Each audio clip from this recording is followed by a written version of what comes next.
നമ്മുടെ തൊഴിൽ വീതിയിൽ നമ്മുടെ 4th പേജിൽ ഒരു ന്യൂസ് ഉണ്ട്. എന്താ? കമ്പനി ബോർഡ് അസിസ്റ്റന്റ് വിജ്ഞാപനം 15-ാം തീയതി, അതായത് ഇന്ന്. ഓക്കെ, അപ്പോൾ നമ്മുടെ കമ്പനി ബോർഡ് അസിസ്റ്റന്റ് വിജ്ഞാപനം ഉടനെ വരും. ഇന്ന് വന്നു. നമുക്ക് നവംബർ എത്രാം തീയതി വരാം? നവംബർ 19 വരെ നിങ്ങൾക്ക് അപ്ലൈ ചെയ്യാം. അതുകൊണ്ട് ഒരുപാട് കാത്തു നിൽക്കേണ്ട, പെട്ടെന്ന് അപ്ലൈ ചെയ്യാം.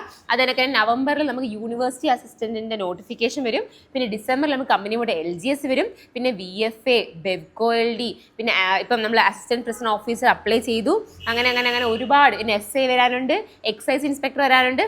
ഒരുപാട് നോട്ടിഫിക്കേഷൻസ് ആണ് നിങ്ങൾ കാത്തിരിക്കുന്നത്. നിങ്ങൾ പഠിക്കാൻ തുടങ്ങാൻ കാത്തിരുന്നതാണ് നോട്ടിഫിക്കേഷൻസ് വരാൻ വേണ്ടിയിട്ട്, അല്ലേ? അപ്പോൾ നമ്മൾ ഈ നോട്ടിഫിക്കേഷൻസിനകത്ത് ഏത് പഠിക്കും, എങ്ങനെ പഠിക്കും, എപ്പോൾ പഠിച്ച് തീർക്കണം എന്നുള്ള കുറേ കൺഫ്യൂഷൻ കാണും. ഓക്കെ, അതിന് വേണ്ടിയിട്ടാണ് ഞാൻ ഫസ്റ്റ് 2 പാർട്ടിൽ എങ്ങനെയൊക്കെയാണ് പഠിക്കേണ്ടത്, എന്താണ് നമുക്ക് അതിനകത്ത് ഏത് കോർ സബ്ജക്റ്റുകൾ നമ്മൾ പഠിക്കണം എന്നൊക്കെ പറഞ്ഞത്.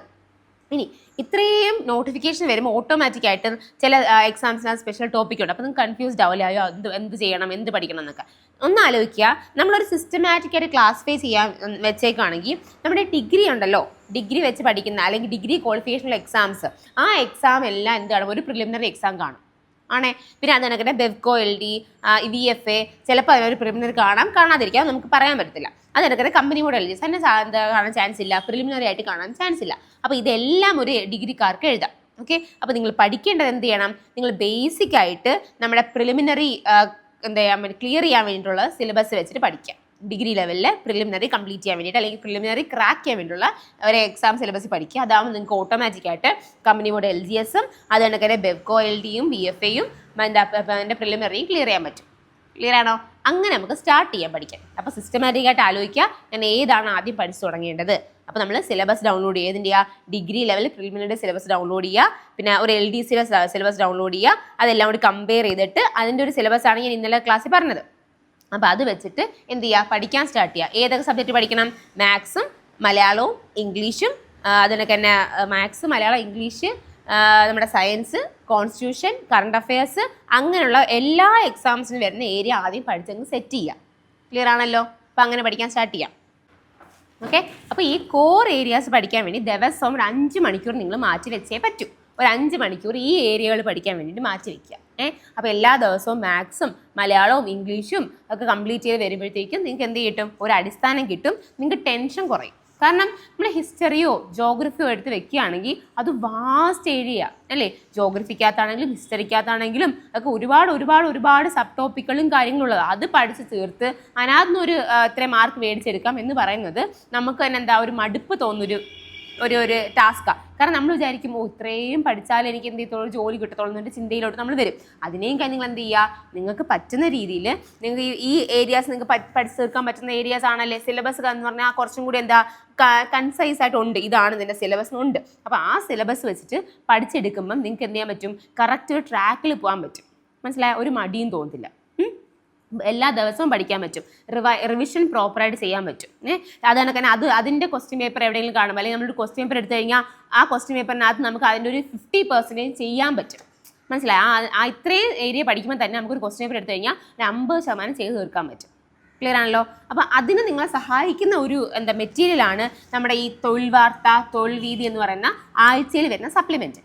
ക്ലിയർ ആണല്ലോ? ഞാൻ മുമ്പ് പറഞ്ഞിട്ടുള്ള കണക്ക് തന്നെ നിങ്ങൾ എന്ത് ചെയ്യാൻ നിൽക്കേണ്ട, ഇത് കംപ്ലീറ്റ് അരിച്ച് പറക്കി പഠിക്കാൻ നിൽക്കേണ്ട. നിങ്ങൾക്ക് അപ്പോൾ ഉടനെ എന്ത് ചെയ്യും? അടുത്ത ആഴ്ചത്തെ വരും. അപ്പോൾ നിങ്ങൾക്ക് ചെയ്യാൻ പറ്റുന്നത് ഇതിനകത്ത് ഏറ്റവും മെയിൻ ആയിട്ടുള്ള ഏരിയ എന്ന് പറഞ്ഞാൽ നമ്മുടെ കറണ്ട് അഫയേഴ്സിൻ്റെ ഏരിയ. കറണ്ട് അഫയേഴ്സ് എന്ന് പറഞ്ഞാൽ തന്നെ കിടപ്പുണ്ട്. കണ്ടോ? ഈ ഒരു ഏരിയ തൊഴിൽ വാർത്തയാണെങ്കിലും തൊഴിൽ വീതി ആണെങ്കിലും ഇങ്ങനെ കിടപ്പുണ്ട്. ആ ഒരു ഏരിയ എടുത്തിട്ട് നിങ്ങൾക്ക് ആ ഒരു മാസത്തിൽ അല്ലെങ്കിൽ ആ ഒരു ആഴ്ചയിൽ വന്ന കാര്യങ്ങളാണ് ഇതിനകത്ത് കിടക്കുന്നത്. അതുമായിട്ട് ബന്ധപ്പെട്ട ചെറിയ എക്സ്ട്രാ പോയിന്റുകളും അതിനകത്ത് തന്നെ കാണും. ഇപ്പം നമ്മുടെ 2023 55-ാം ദാദാ സാഹേബ് ഫാൽക്കെ പുരസ്കാരത്തിന് അർഹനായത് ആര് എന്ന ആ ചോദ്യം. അപ്പം നമുക്കറിയാം എത്രാമത്തെ പുരസ്കാരമാണ്, ഏത് വർഷമാണ് കൊടുത്തത്, ഏത് വർഷത്തെയാണ് 55-ാമത്തെ പുരസ്കാരം എന്ന് മനസ്സിലായി. അതുമായിട്ട് ബന്ധപ്പെട്ട ഒരു 5-6 കാര്യങ്ങൾ അതിനകത്ത് തന്നെ വരും. ആദ്യമായിട്ട് ആർക്കാണ് കിട്ടിയത്, ഇതെന്നാണ് ഏർപ്പെടുത്തിയത്, അങ്ങനെ തുടങ്ങി കുറേ കാര്യങ്ങൾ അതിനകത്ത് തന്നെ കിട്ടും. മനസ്സിലായി? അപ്പോൾ നമുക്ക് എന്താ ഒരു കോൺഫിഡൻസ് വരും. അപ്പം നമുക്ക് ഓട്ടോമാറ്റിക്കായിട്ട് നമ്മൾ എന്ത് ചെയ്യേണ്ട? ഹിസ്റ്ററിയും ജോഗ്രഫിയും അങ്ങനെ തന്നെ കഷ്ടപ്പെട്ടിട്ട് ഇതുമായിട്ട് ബന്ധപ്പെട്ട കാര്യങ്ങൾ അല്ലാതെ പഠിക്കണം. നമുക്ക് എന്താ ഇതിൽ നിന്ന് തന്നെ കിട്ടും. ഏറ്റവും ഇമ്പോർട്ടൻ്റ് ആയിട്ടുള്ള പ്രിസൈസ് ആയിട്ടുള്ള കാര്യങ്ങളായി ഇവിടെ കൊടുക്കുന്നത്. ഓക്കെ, അപ്പോൾ അതങ്ങ് പഠിക്കുക. അങ്ങനെ കറണ്ട് അഫയേഴ്സ് ഏരിയ ഒരാഴ്ച നമ്മൾ ഈ തൊഴിൽ വാർത്ത അല്ലെങ്കിൽ തൊഴിൽ വീതി വരുമ്പോൾ അത് ക്ലിയർ ആവും. ഇനി നിങ്ങൾക്ക് നിങ്ങൾക്ക് ചിലപ്പം എന്താ അവിടുത്തെ ന്യൂസ് പേപ്പർ കൊണ്ടുവരുന്ന ചേട്ടനടുത്ത് പറയാം, ചേട്ടാ ഇനി തൊട്ട് ഇവിടെ തോൽവാർത്ത ഇടണേ അല്ലെങ്കിൽ തോൽവീതി ഇടണേ എന്ന് പറയാം. പക്ഷേ എന്താ അതിനേക്കായി നിങ്ങൾക്ക് എന്ത് ചെയ്യാം, ഇപ്പം പഠിച്ച ബിഗിനേഴ്സ് ആണെങ്കിൽ നിങ്ങൾക്ക് ഒരു കടയിൽ പോയിട്ട് അല്ലെങ്കിൽ ഒരു സ്റ്റോറിൽ ഒരു ബുക്ക് സ്റ്റോറിൽ പോയിട്ട് അവിടെ ചെന്നെങ്കിൽ എന്ത് ചെയ്യാം, നമുക്ക് സാധാരണ നമ്മൾ കടയിലെടുത്ത് കാണില്ല, ബുക്കൊക്കെ വിൽക്കുന്ന കടയാണല്ലോ, അവിടെ തോൽവാർത്ത കാണും, പത്രമൊക്കെ വരുന്ന കടകളിൽ അവിടെ തോൽവാർത്ത കാണും, തോൽവീതി കാണും, അവിടെ നിന്ന് ഒരെണ്ണം വാങ്ങിക്കുക. ആ ഒരെണ്ണം കംപ്ലീറ്റ് ചെയ്തിട്ട് പിന്നെ നിങ്ങൾ അടുത്ത് പോയി വാങ്ങിച്ചാൽ മതി. അതാവുമ്പോൾ നിങ്ങൾക്ക് അതിൻ്റെ ഒരു പാറ്റേൺ കിട്ടും. ആ പാറ്റേൺ വെച്ച് വർക്ക് ചെയ്തതിന് ശേഷം നിങ്ങൾ എന്ത് ചെയ്താൽ മതി, സ്ഥിരമായിട്ട് വരുത്താൻ തുടങ്ങിയാൽ മതി. മനസ്സിലായല്ലോ? അപ്പം അതിന് വലിയ റേറ്റ് ഒന്നുമില്ല. ക്ലിയർ ആണല്ലോ? റേറ്റ് എത്ര വരുന്നത്? 15 രൂപ. 15 രൂപയാണ് ഇതിന് വരുന്നത്. ക്ലിയർ ആണല്ലോ? അപ്പോൾ നമുക്ക് എന്ത് ചെയ്യാൻ പറ്റും, നമുക്ക് ഇനി വരുന്ന നോട്ടിഫിക്കേഷൻ കാര്യങ്ങളൊക്കെ ഇതിനകത്ത് മനസ്സിലാക്കാൻ പറ്റും. ഏതൊക്കെ എക്സാംസ് ആണ് വരുന്നത്, ഏതൊരു റാങ്ക് ലിസ്റ്റ് പ്രസിദ്ധീകരിച്ചു, അതിൻ്റെ നിയമന നില എത്രയാണെന്നെല്ലാം ഈ ഒരു മെറ്റീരിയൽ നമുക്ക് മനസ്സിലാക്കാൻ പറ്റും. അത് വലിയൊരു കാര്യമാണ്. സത്യം പറഞ്ഞാൽ ഞാൻ പഠിച്ച സമയത്ത് ഞാനിത് യൂസ് ചെയ്തിട്ടുണ്ടായിരുന്നു. നിങ്ങൾക്ക് ഇത് യൂസ് ചെയ്യാം. യൂസ് ചെയ്യുമ്പോൾ നമുക്ക് എന്ത് ചെയ്യാം, നമ്മൾ ഈ ഫോണൊക്കെ എടുക്കുമ്പോൾ ഫോണിനകത്ത് എന്തെങ്കിലും കറണ്ട് അഫയേഴ്സ് ഫോണിൽ നിന്ന് പഠിക്കണം വേണ്ടെന്നല്ല ഞാൻ പറഞ്ഞത്. നമ്മൾ അങ്ങനെ എടുക്കണമെങ്കിൽ ഓട്ടോമാറ്റിക്കായി നമുക്ക് വേറെ എന്തെങ്കിലുമൊക്കെ ചെയ്യാനുള്ള ടെൻഡൻസി കൂടും. നമ്മളെ കയ്യിലൊരു ഹാർഡ് കോപ്പി ഉണ്ടെങ്കിൽ നമ്മൾ അത് ഫിസിക്കലി ഒന്ന് ടച്ച് ചെയ്ത് ഒന്ന് വരച്ചൊക്കെ പഠിക്കുമ്പോൾ നമുക്ക് കുറച്ചുകൂടി അത് മനസ്സിലോട്ട് കയറും. ഓക്കെ, നിങ്ങൾ അങ്ങനെ ട്രൈ ചെയ്യുക. ഓക്കെ, അപ്പോൾ ഇതിനകത്ത് കണ്ടേ ന്യൂസ്, ഫസ്റ്റിനകത്ത് തന്നെ ന്യൂസ് കിടപ്പുണ്ട്, കമ്പനി ബോർഡ് അസിസ്റ്റൻറ്റിൻ്റെ കാര്യങ്ങൾ കിടപ്പുണ്ട്. അപ്പോൾ നമുക്കത് ഡീറ്റെയിൽ ആയിട്ട് വായിക്കാൻ പറ്റും. അതിനകത്ത് എന്തൊക്കെയാണ് പറയുന്നത്. അപ്പോൾ ഒന്ന് ഞാൻ ജസ്റ്റ് വായിക്കാം.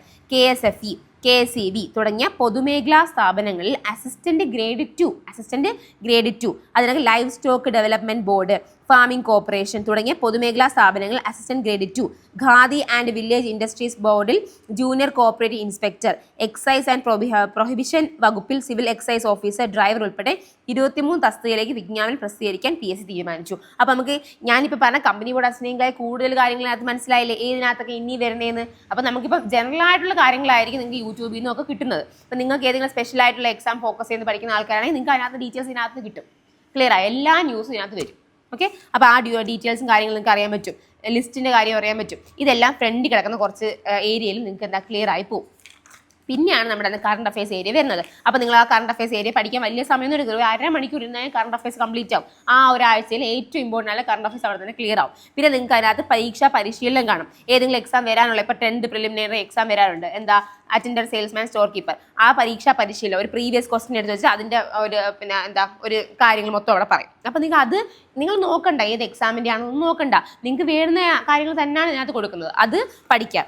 അല്ലേ, ഇവയിൽ പശ്ചിമഘട്ടം കടന്നു പോകാത്ത സംസ്ഥാനം ഏത്? അപ്പം അതിനകത്ത് ഏതെങ്കിലും ഒരു ടോപ്പിക്ക്, അപ്പം ഉത്തർപ്രദേശാണ് ആൻസർ.